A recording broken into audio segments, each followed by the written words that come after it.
Well, we had to change our location because of the collates. But let's continue. So where did we stop again? I was just talking about what the ultimate plan was. Yeah. So.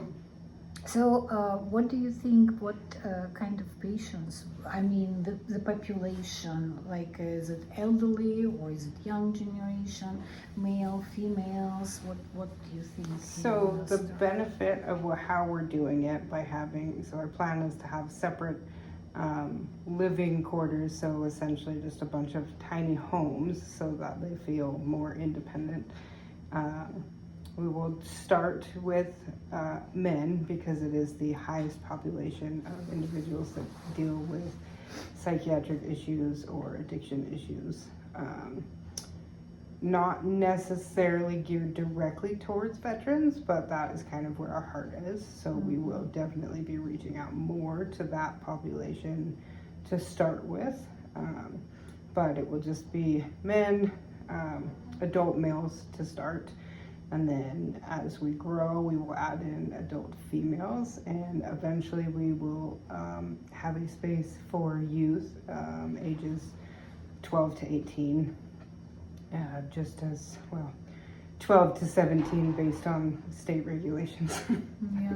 Well, but veterans, it could be women as well. Yes. So that's Yeah. kind of. So kind of the benefit of doing it the way that we're doing it, not having one giant facility and having a bunch of tiny homes, is that we can separate them by space. So based on how much acreage we have, we can have men on one side, youth on another, women in complete separate space.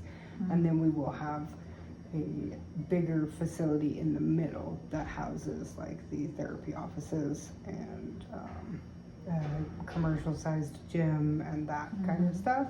But living quarters will be separate, which gives us some more access to help them individually and keep them safe. Okay.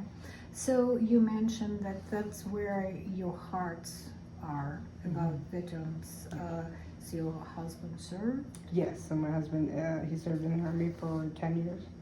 So you were an Army boy? Yes. Okay. When my kids were little, he deployed twice. He deployed twice. Okay. That topic is very next to my heart too. I mean, important, because my son, he was in the Army as well. He had 3 deployments. Was your husband in combat? Yes. Okay.